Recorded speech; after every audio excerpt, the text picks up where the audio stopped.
Ciao a tutti e bentornati nel mio canale Assistenza Informatica Online. Oggi vedremo un programma sempre da reperire tramite il nostro browser, quindi tramite internet, sempre assolutamente in versione gratuita.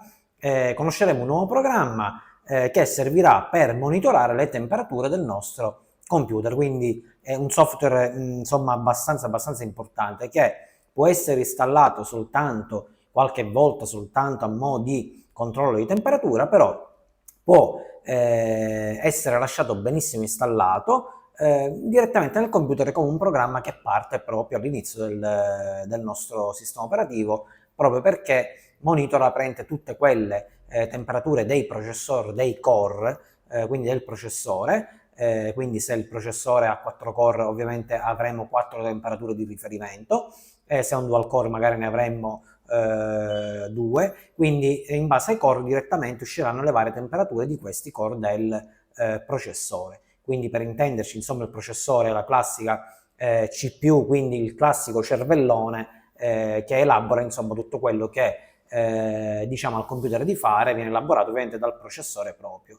Quindi in passato, insomma, quando abbiamo parlato, credo forse fu uno dei primi video, o il primo video se non sbaglio, abbiamo parlato proprio di componenti all'interno del computer, fra cui c'era anche il famoso processore o CPU. Quindi il programma da andare a reperire tramite internet si chiamerà Core Temp. Questo programmino, abbiamo detto, servirà per controllare le temperature del vostro computer, quindi se volete, se insomma ha molto che non monitorate le temperature del vostro computer, perché ricordo che è molto importante avere delle temperature basse nei vostri computer. Vi ricordo comunque che dovete monitorare le vostre temperature del computer sia per quanto riguarda i notebook sia per quanto riguarda i fissi o gli all-in-one, proprio perché non devono raggiungere quelle temperature veramente elevate che porteranno poi allo spegnimento in tronco del vostro PC o in casi rari insomma potrebbero anche bruciare il vostro computer, quindi il vostro processore.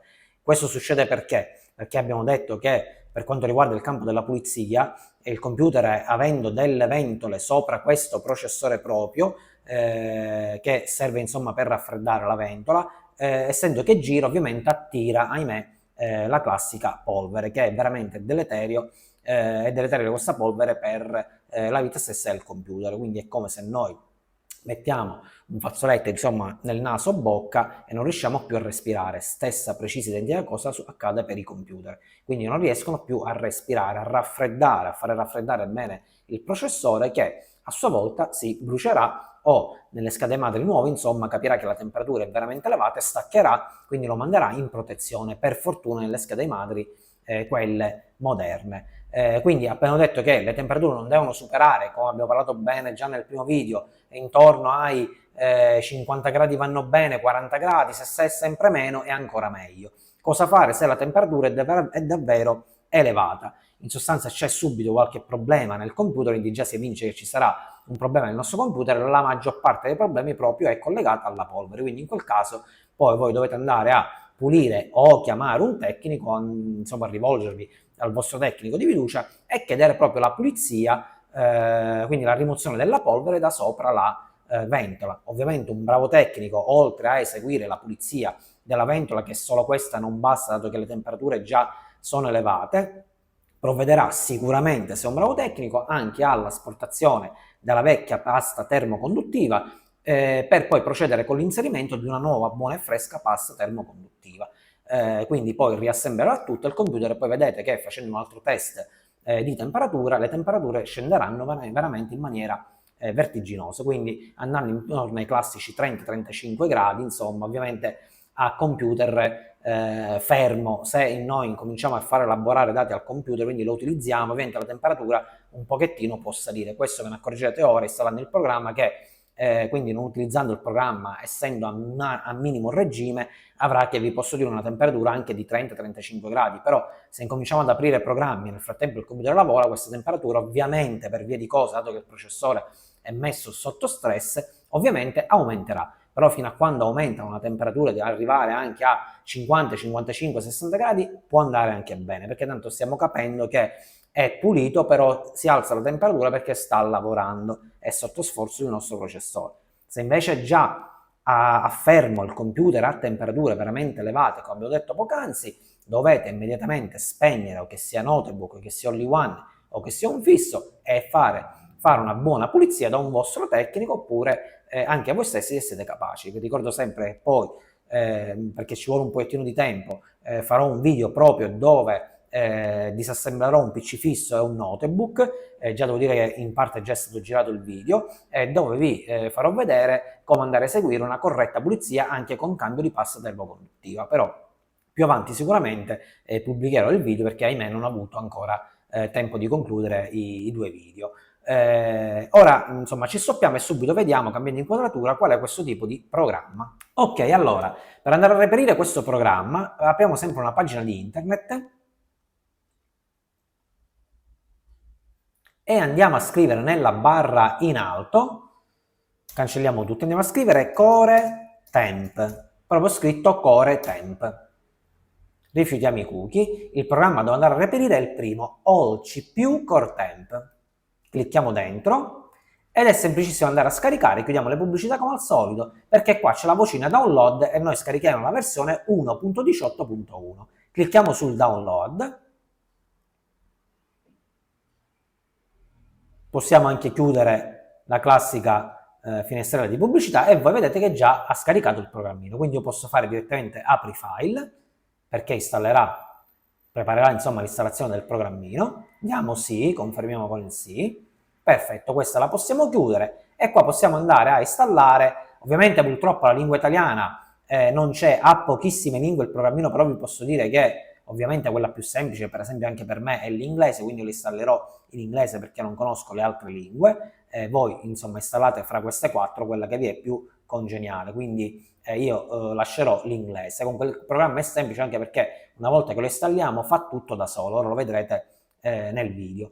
Clicchiamo su ok, possiamo andare a cliccare next, che tradotto sarebbe avanti, andiamo ad accettare i termini, quindi I accept the agreement, quindi andiamo su next.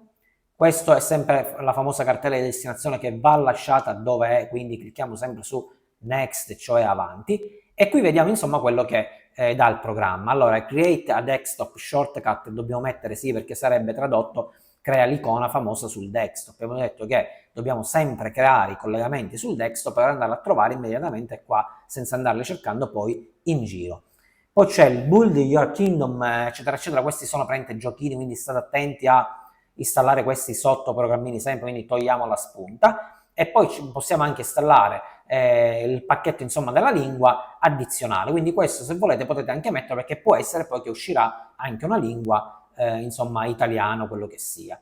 Possiamo andare su avanti e installa e il programma ha già finito di fare l'installazione, quindi basta cliccare su finish e già avremo il programma, possiamo togliere le spunte, avremo il programma già installato. Questo è il famoso file di installazione che possiamo andare a cestinare e questo è il famoso programmino, quindi il classico termometro che indica una temperatura ovviamente elevata perché è rosso, quindi questo è il Core Temp. Ora voi vedete, appena io clicco questo programma, immediatamente comparirà ovviamente un riquadratino dove farà vedere la temperatura per quanto riguarda i core che io ho, diciamo, in questo computer che sto utilizzando, però immediatamente le 4 temperature di core si andranno a mettere qua sotto vicino all'orologio, l'antivirus, quindi nella barra degli strumenti, in modo che noi non dobbiamo sempre stare con la famosa icona del programma aperto tutto il tempo, anche perché darebbe fastidio quando andiamo a scrivere su Word o aprire pagine internet, questa cosa in mezzo. Però abbiamo la possibilità di guardare sempre e tenere sott'occhio le temperature, perché lui intelligentemente le mette qua il programma. Comunque andiamo a vedere con un doppio clic, diamo sì, e come vedete questo è il programmino che vi ho detto io, quindi questo è effettivamente il programmino, quindi all'interno per esempio il computer è un computer abbastanza potente questo di qui, quindi le temperature che dà i core per esempio, che sono per ora sui 58-57 gradi, vanno bene per il tipo di computer che è, perché monta veramente un processore abbastanza potente. Quindi ci può stare una temperatura per esempio di 58-60 gradi. Ovviamente quando andrò a lavorare la temperatura ovviamente salirà, però non comporterà nessun tipo di problema al PC. Quindi fino a quando abbiamo detto le temperature sono intorno ai 55, 50 gradi, 60 gradi, vanno bene. Se andiamo intorno ai 75-80 gradi, dobbiamo immediatamente spegnere il computer e capire cosa è successo al computer. Quindi, anche se noi mettiamo in stand by questo programmino, lo togliamo di qua davanti, potete vedere benissimo che qua sotto spunteranno le 4 temperature, quindi sempre a portata di mano e sono tutte colorate. Quindi avremo per esempio un core 1 che è il primo core che ha 55 gradi in questo momento, avremo il secondo core a 57, 56 e così via per il terzo core e il quarto core. Quindi l'abbiamo comunque sempre sott'occhio, quindi appena ovviamente queste temperature arriveranno a livelli elevati, ovviamente diventeranno rosse, si coloreranno di rosso, là immediatamente o la scheda madre blocca praticamente l'utilizzo del computer, quindi spegne direttamente il computer, lo spegne in tronco per appunto non andare a bruciare il processore, quindi rovinarlo, è il tempo che noi possiamo rimediare con la famosa pulizia, se no insomma lo dobbiamo spegnere noi e andare, come vi ho detto, o da un tecnico o provvedere noi a fare la pulizia. Allora, questo è il programmino, quindi avete visto che è semplicissimo andare sia a reperire che a scaricare perché è in versione gratuita, quindi ogni tanto, ogni 6 mesi, perché su per giù ci sta tanto la polvere per annidarsi nella ventola, quindi fare il famoso tappo di polvere, quindi a chiusura proprio quasi stagna. Quindi possiamo farlo anche ogni 6 mesi, 8 mesi, un controllo del genere. Se il programma, ripeto, non vi dà fastidio, potete tenerlo installato, perché tanto ve l'ho detto, i 4 core, i 2 core, quelli che siano per quanto riguarda la vostra CPU, i core che ha, si vanno a mettere in basso a destra accanto all'orologio, quindi nella barra degli strumenti, senza dare fastidio, in modo che noi con un occhio guardiamo sempre la temperatura del computer. Detto ciò, spero sempre di avervi fatto conoscere un ulteriore nuovo programma e quindi di essere stato sempre utile. Quindi mi raccomando tutti, ogni tanto andate a controllare la temperatura del computer. Ciao a tutti, alla prossima!